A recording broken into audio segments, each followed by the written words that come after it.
There are 3 things about navigate on autopilot that are really annoying to me right now. Let me tell you what they are.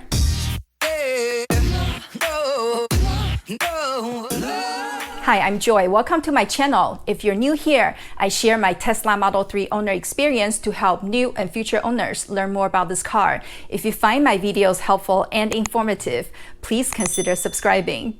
If you have the Tesla FSD or full self-driving option, there is a feature called Navigate on Autopilot where your car will be able to take you on and off ramp on the freeway automatically and do lane changes in between on its own. While this feature is wonderful and such a stress reliever when you're going on road trips, it is still in beta version. So naturally, there are things that are not perfect right now. Keep in mind, however, that Tesla rolled out last week a rewrite of the full self-driving software to a limited group who have signed up for early access program, and it is being tested out.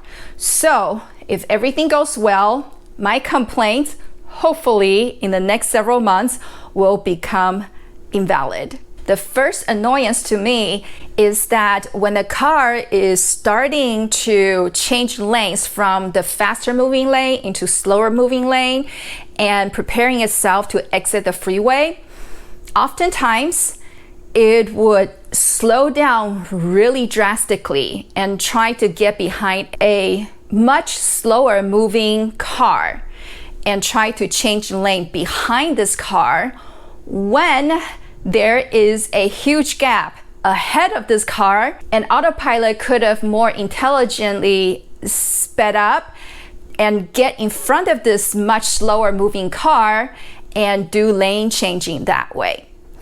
I've encountered this several times when the car traveling in the adjacent lane was driving 15 or even 20 miles slower than the speed that I was traveling at. And it would look like my car was trying to catch up to it, but then in the middle of it, it would slow down drastically and then get behind this car. I find this a little bit frustrating because with the drastic speed reduction of my car, the car behind me, if they're not paying attention, they could very easily rear end me.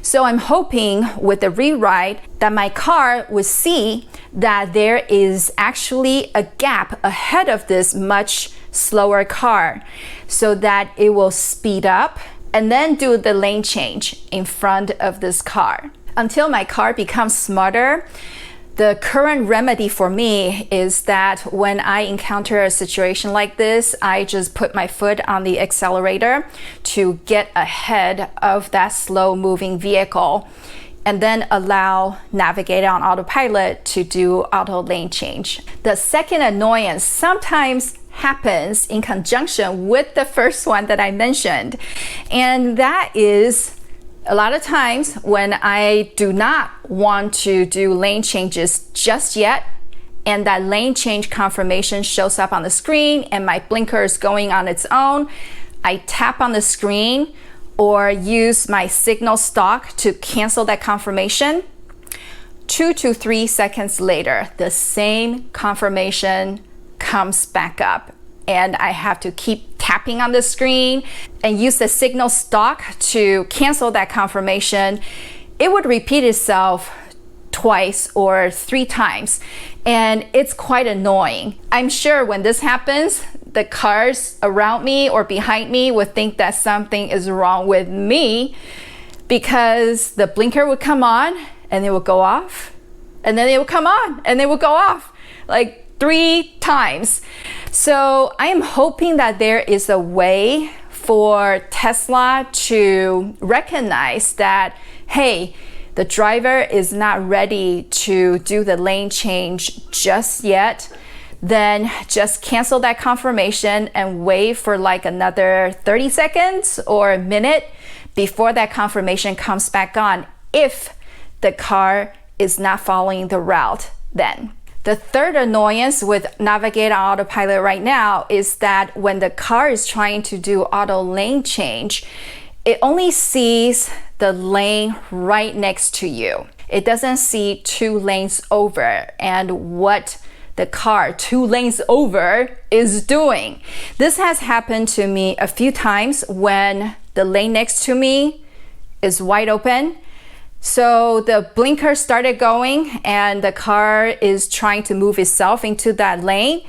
But at the same time, the car 2 lanes over is doing the same thing. So we would both be moving into the same lane in the same position at the same time. And I don't know and I don't think that my car is actually seeing that. And I've had to cancel Autopilot on those occasions to avoid a potential collision.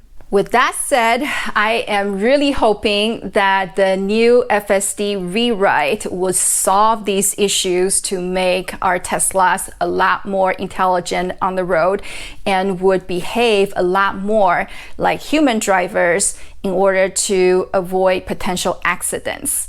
If you are a new Tesla owner, and you're trying to learn more about Navigate on Autopilot or Autopilot in general so that you can become more comfortable using this feature, check out this playlist right here when I tested new Autopilot or Navigate on Autopilot releases. Thank you so much for watching.